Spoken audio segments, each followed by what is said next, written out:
Hi, everyone. My name is Andrea Bleck. Thank you so much for joining me on another episode of my podcast. I just wanted to say that I did my makeup and I was in the middle of doing my hair and it started to pour outside and then it was thundering and I got all excited because I love storms and I just wanted to be all cozy and I didn't want to change out of my t-shirt. But then I was thinking, well, I want to do a podcast, and so I chose to stay in my comfy t-shirt. So that's why I kind of look like partly presentable. I'm wearing my Warrior Dash shirt, which I don't know if any of you have done a Warrior Dash, but they are really fun. Well, at least it was fun because they stopped doing them. But it's kind of like a less intense version of a mud run. Am I saying that right? Like there's still obstacles, but they're not as intense. And you know what? Now that I think of it, it was raining the day that I did the Warrior Dash. So maybe subconsciously, when it started raining a little while ago, I connected that and thought, well, it's raining now. It was raining when I got this shirt, so I want to stay in this shirt. Anyway, so today's topic is binge eating. I have a lot of experience with this topic. My degree is in nutrition and dietetics, so we did learn about it in school. I also have a lot of personal experience with binge eating because I've had issues with it myself. I don't think it's something that ever 100% goes away, but I've definitely worked on it and it's gotten a lot better. I have coached clients on how to cope with and overcome binge eating. So I have a lot of experience with this topic. And I would like to go through the reasons that I believe people binge eat.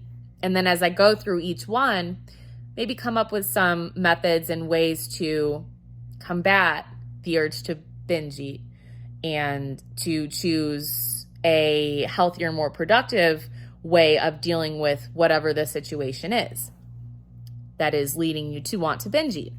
So when it comes down to it, I believe that ultimately, the reason that people binge eat is because of the rush of dopamine that is released when we eat something that we believe tastes good. So dopamine is a feel-good emotion, and when we eat something that tastes good and that we enjoy, we get a rush of dopamine. And oftentimes, when people eat, they can tell that they are full. Like their stomach is full.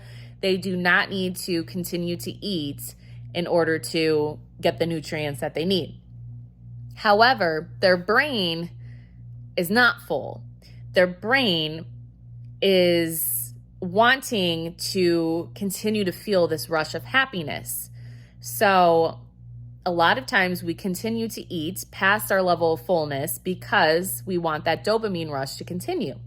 And so this can lead to feeling a lot of physical pain because our stomachs are stretched out and it's just not comfortable. But at the same time, we want to keep experiencing that happiness, so we keep eating. But then the guilt can start to settle in because we know we're not supposed to be eating anymore, but we just don't want to stop. And so this is a very complex, complicated combination of emotions, and it is very destructive if it is a vicious cycle that continues frequently in our lives. I used to do this a lot, and for me, and I think for a lot of people, the reason that I would turn to eating is because I wasn't feeling that sense of happiness or dopamine rush in other areas of my life. And so our brain gets addicted to it. And it's logical that if you're not feeling this sense of happiness and joy from other things and you're only feeling it from food, your brain's going to want to keep feeling it. So you're going to want to keep eating. It's totally understandable. But we need to look at the reason that we are turning to food so much for this dopamine rush. If we are not feeling happiness or this rush of happiness from anything else in our lives, we need to look at why. So my first recommendation is to write a joy list, which is a list of things that you do that bring you joy. And it's things other than food in this case. So if you have this list of things that bring you joy, I want you to think, do you do these things frequently, regularly? If you don't, like if you're just there are periods in our lives where we can't always have the time we used to do the things that bring us joy. So if you're working a lot, if you're in school and you don't have a lot of free time, if you're, you have young kids and you're just super busy and you've been neglecting the things that you love to do, that's one thing. So if you're sitting there thinking, wow, I love to read, I love to write, I love to sing, I love to dance, I love to hang out with my friends, I love to cook, I love to exercise, I love to watch my shows, all these things that bring you joy. If you're looking at this joy list and you think, wow, I haven't done a lot of these things in a while, then a good solution would be to start implementing those things on your joy list into your life so that you can start to feel this dopamine rush from things other than food. So that's a good place to start. However, if you look at this list and you think, I do these things, or these things do not bring me joy anymore, they used to. So if that is the case, then there could be something deeper going on. If you don't enjoy the things that used to bring you happiness, if you don't enjoy those things anymore and you can't find joy in other things, anything new or anything other than food, there is something deeper going on there. And I think that is when we should consider seeking help from a professional and getting some therapy to see why we can't find joy in the things we used to find joy in. So if you're feeling like the lack of dopamine in anything other than food is a reason for the binge eating, then maybe start with this joy list. You can write it for real, or you can think of it in your head and think, do I do these things that bring me joy? If I don't, if I had to stop or if I haven't been doing them, I should start doing them again. But if you are doing those things and they aren't bringing you joy and food is your only source of pleasure, then it might be time to try to seek some professional help, because it shouldn't be like that. And it took me a long time to even realize this. Okay, so also, a lot of times we turn to food when we want to avoid something, whether it's something physical, like we don't want to do a task, or whether it's something emotional, like we're feeling stressed or we're feeling sad, angry, something like short term that we're trying to avoid. So instead of addressing the actual thing, we turn to food. But the thing is, you can't avoid the thing forever. So you're going to eat all this food and it's going to bring you happiness for maybe a little while, a couple minutes. But when that food is gone, or when you feel so full that you feel sick and then the guilt settles in, that problem or that task is still going to be there. I mean, I would think most of the time. Or if you eat to cover up an emotion and then you feel better, I mean, you didn't really address the emotion. So even though it seems like you avoided it, the next time an emotion that you don't want to deal with comes back, you're going to turn to binge eating. And it's going to become a vicious cycle. So it's important to recognize when you are eating just to avoid something. And if you are, then I recommend taking a step back, because I've done this before. I get really stressed out and I'm like, okay, I'm ordering a bunch of food and I cannot wait to go ham and eat all this food. And then I'll eat the food and feel guilty. And hey, guess what? I still feel this negative emotion, or I still have to do this thing I don't want to do. Now I have guilt because I overate. So I kind of like take a step back from the situation, hold off on ordering a bunch of food, maybe have like a little snack that's already portioned out, and then think, okay, am I wanting to eat because I am trying to avoid doing something or feeling something? And then you gotta just dive in to whatever you're trying to avoid. And it's like a muscle you have to train. You have to do it consistently in order to get better at it. I mean, yeah, there's a chance that you actually are hungry as well. But if you are risking binging past the point of fullness to avoid something, that is the issue. Another reason that we could be turning to food and binge eating is because we're putting ourselves on a strict diet.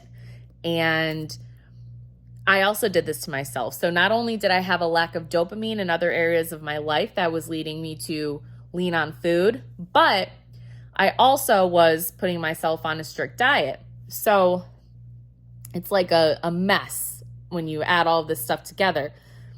These strict diets that we go on, where you cut out entire food groups, or you fast for long periods of time, or you go on really low fat diets or really low carb and low calorie, and you just, in the beginning, maybe you can do it, but then that feeling of just, I need to eat, like really comes in, and it's hard. It's like primal.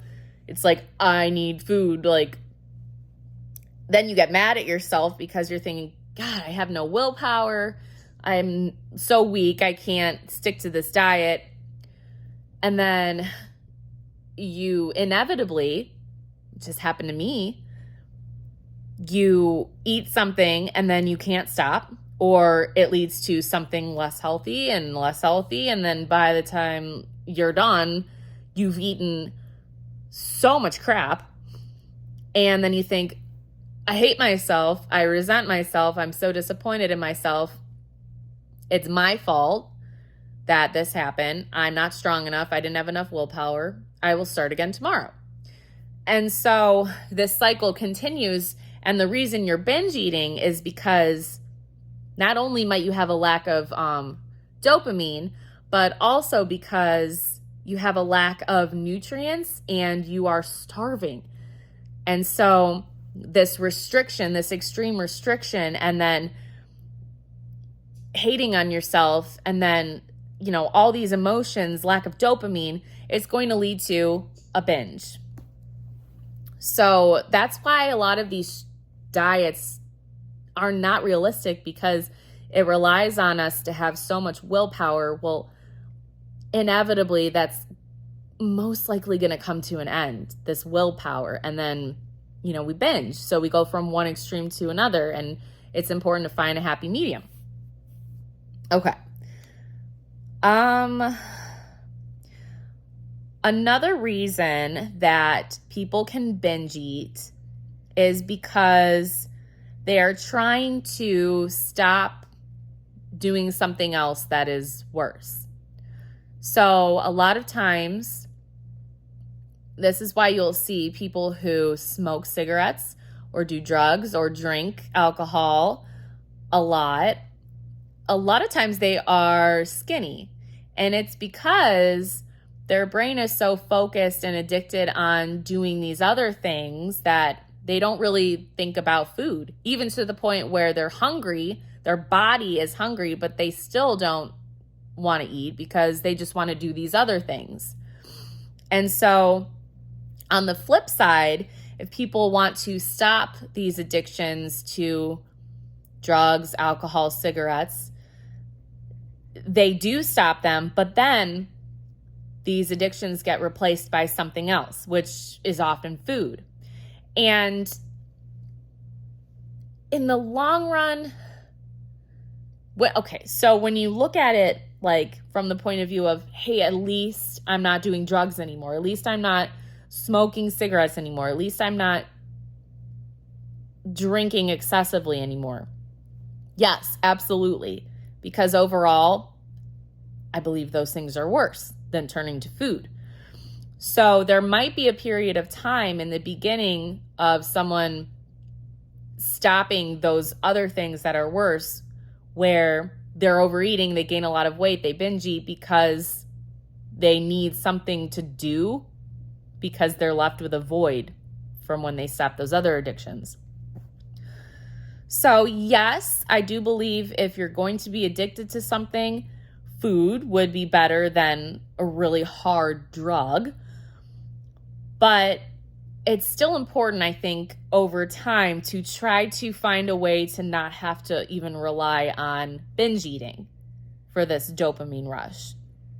Because overeating still can lead to problems like being overweight, being obese, having diabetes, having heart issues.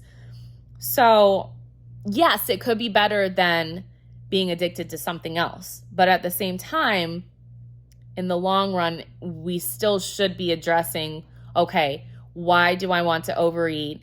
And can I do something to prevent myself from relying so heavily on this dopamine rush I get from food without going back to the other bad addictions? But that could be a reason that someone is binge eating, because they have given up something bad and now their body is like turning to another addiction to replace the old ones. For women or people who have a menstrual cycle, I have recently learned this. It really, the point where you are in your menstrual cycle can change everything. And this is something else I don't think we learn enough about in school. Yeah, we know what a period is. Yeah, we can learn about ovulation. But what about like all the stuff in between? Because your menstrual cycle isn't just ovulation. It's not just your period. It's all those other days in between too. It is about a month-long cycle. And there are different phases. I'm not going to go into a lot of detail in this podcast, but there are different phases within your cycle where you may have certain hormones going crazy, which can lead to, the common PMS symptoms like irritability and just oversensitivity to everything, stuff like that. But then also certain parts of your cycle can affect your hormones that cause hunger and fullness levels. And so if you can start to track what you feel at certain points in your cycle, this can make it a lot easier to deal with, because you won't be like, God, why am I so dang hungry? Instead of thinking, why am I so hungry? And going down a spiral and leading to binge eating and then the guilt and the hatred of yourself. And if you just realize, okay, I'm at this week in my cycle where I tend to be hungrier, then at least you have the peace of mind that you know why, you know where it's coming from. And so maybe during the other weeks of your cycle, when you're not feeling so ravenously hungry, you can eat a little bit healthier, eat a little bit less to save those calories for that week where you feel ravenous all the time. And that way you have more of a balance throughout your cycle. So you can think of your eating habits in terms of your cycle if your hormones and hunger are affected by your cycle. Also, that dopamine rush that I was talking about before, at certain points in your cycle, maybe you feel really down and that's why you turn to food more for that dopamine rush. Again, if you can recognize and acknowledge that that's why you feel like binge eating, then at least you will know why and you won't feel so lost and so angry with yourself. And you can find other times throughout the month to kind of balance it out. Let's see. So another reason that people can turn to binge eating is lack of self-care. Now, this kind of goes along with the other reason that we had talked about, which is like a lack of doing other things that bring you joy. But self-care isn't always something that brings you joy. I think we talk about self-care a lot, and I'm really glad that this topic is, sorry, I had an alarm set on my phone. There we go. I'm really glad that self-care is being talked about more now. But I do think there is a big difference between self-care and self-pampering. So I think a lot of times when people hear self-care, they think of, I'm going to do my nails, or I'm going to, watch my shows and just lay around. I'm going to relax. I'm going to take a nice bath, get a massage. I would say those are, they can be forms of self-care. They're kind of like ways to pamper yourself, which is good too. However, self-care isn't just self-pampering. Self-care is making sure that you are treating yourself in a way that can lead to the best results mentally, emotionally, and physically. So sometimes self-care can be doing things that you're not comfortable with, but they're good for you. So like working on your self-confidence, that's a form of self-care. Standing up for yourself, making sure people don't take advantage of you. Those are all forms of self-care, but in the moment, they don't always feel good. It can be nerve-wracking to stand up for yourself. It can be really hard to build confidence. But if you're not making sure that you are giving yourself these types of self-care, it can lead to feeling a lot of self-doubt, a lot of self-hatred, no confidence, which can again lead to binge eating. So if you think that you are lacking in self-care in these areas, not just self-pampering, but other areas of self-care, that could be a reason that you're turning to food, because you're feeling down about yourself in general. You're not taking good care of yourself mentally, emotionally, and physically. Another thing that could lead to binge eating is just being in the habit of eating a lot of food depending on the environment. There are certain things in certain places that we associate with eating a ton of food, such as like a party or going out to dinner or a holiday. And so, is it okay to overeat every once in a while during these types of events? Yeah, of course. However, if you're going out to eat frequently and you're overeating every single time because that's a habit, like, oh, I'm at a restaurant, I gotta get a burger. I gotta eat the burger and the fries and the appetizer. And if that is just a habit, it can be very hard to break. Another habit that can be hard to break is getting takeout. I fell into this a lot, especially postpartum. It's just quick. I don't have to cook. It's expensive though. And also it's normally not as healthy as something that you could make homemade that's healthy, because they give you large quantities a lot of the time. You don't know how much oil they put in something or how much of anything they put in something. A lot of times when you think of takeout, you don't think of getting like a super healthy food. You think of, oh, I want pizza or a burger or Chipotle. And I know Chipotle can be healthy, but when you think of takeout, a lot of the times it's not always the healthiest. So if you get into this habit of eating takeout multiple times a week, that can be super hard to break. And it's something that you should recognize you're doing. If you're getting takeout like 4 times a week, maybe try to cut it down to 3. Or if you're getting really unhealthy foods every time you get takeout, maybe try to get a salad a couple times and just change it up to something healthier.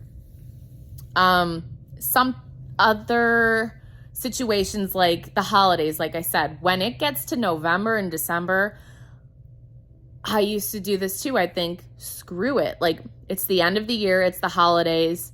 There's going to be a lot of even like Halloween, there's going to be a lot of candy, lots of desserts, lots of parties, and it's just going to be impossible for me to stay away from these foods. So I might as well just go all in and start fresh in the new year. But the thing is, if you think about when the holidays start, say November, that's a long time to be just consistently overeating and eating crap. And so when you could realistically, you could only eat a little bit of it instead of a lot. So if there's like sweets all around, cookies, stuff like that, instead of thinking, it's Christmas time, I'll eat 5. Why can't you just try 1? And then I had to tell myself this too. Or like, if you think, well, it's December, might as well just eat like crap this entire month and start again next year. That's a lot of days to eat like crap all the time. You can just eat some treats on certain days or at just parties or on just the holiday itself. And you don't have to throw away the entire month or the entire rest of the year just because it's the holidays. And then it's super hard to get back on track because you've gotten into a habit now of eating all this stuff. And so, yeah, January 1st comes around and, people have those motivational groups that they join a gym. But the problem with that is that the motivation quickly wears off. And so you need something deeper. You need to work on this urge to binge eat all year long and not just have it, cycle depending on what time of year it is. It's also very common for people to feel sad or depressed during the colder months and the darker months. I have that too. Seasonal depressive disorder. So this can lead us to eating to make us feel better. So what are some things that we can do when it's dark at 5 o'clock and you would normally be on a walk and doing something active with your family, but it's cold, it's dark, and we can't go outside. So what do? We sit on the couch and eat. Well, we could do an activity inside, or we could make sure we're stocked with healthy snacks, or we could eat a little bit, learn how to eat a little bit of the thing that we really like that's not healthy without feeling like, well, I ate a little bit, so might as well just eat the whole thing. And it's something that, again, it's really, really hard because I go through this every year too. But if we're addressing it and recognizing what's happening, then it could be easier for us to pull ourselves out of it. Because when we are in the action of binge eating, we go into a zone. It's like we leave this planet. It is like an out-of-body experience, and you are just eating. Yep, chip, just grabbing chips from the bag. And it's like you don't even know what you're doing, but you're just in this euphoria because it tastes so good. But then eventually you run out of chips, or enough time goes by where you start to realize how full you are, or the guilt starts to set in. And then you're like, snap back to reality. And it's not fun to experience the after effect of binge eating. So if we can prevent ourselves from getting into that zone, I call it the binge eating zone, where it's just like an out of body experience and you feel like you have no control. If we can prevent ourselves from getting to that point at all, that's good. So if you have a cookie, it's okay. That doesn't mean you have to just give up on everything and eat the whole pack of cookies. It's okay. The balance is great. So let me see. Any other reasons?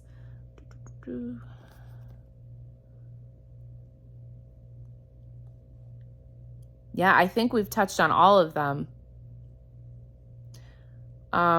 Well, another difficult thing is if you're around someone a lot of the time who does eat a lot, binges on food, gets takeout a lot, being in that environment is really difficult to, feel motivated and maintain your discipline of not binging when someone else is doing it, when someone else around you is binging.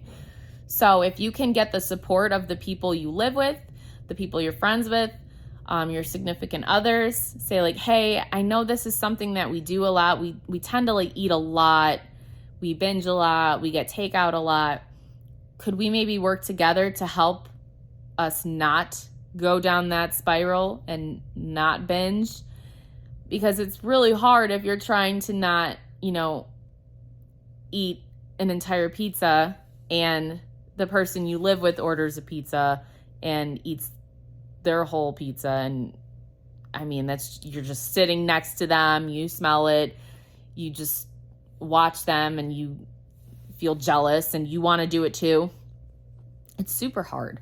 Very, very hard. And food pressure is not frowned upon like peer pressure with drugs or alcohol, because food is something that we have to do to serve. We have to eat food to survive. And so the feeling of being pressured to do something related to food isn't so frowned upon, and overeating isn't so frowned upon. You see someone like at a party stuffing their face or out to eat stuffing their face. You watch these these eating competitions on TV. It's amazing what they can do, but that's kind of like if you do that a lot, it's not good for you. And so, but because it's food, it's not really negatively looked at as much, if that makes sense. But it can be negative if you have an issue with binge eating. So it is something that you need to take seriously if this is a problem that you have, or if you really want to stop doing it. It's something that it is disordered eating. Binge eating is not, at least last time I checked, it is not an eating disorder like anorexia or bulimia, but it is disordered eating. I believe it's an eating disorder not otherwise specified, EDNOS. So I don't know if one day it will become considered an eating disorder, but it is disordered eating, and it can lead to eating disorders. If you are binge eating so much that you feel so guilty and you want to purge, that can lead to bulimia. It can also lead to anorexia, because people who binge eat, they might want to go to the other extreme and not eat much at all to compensate.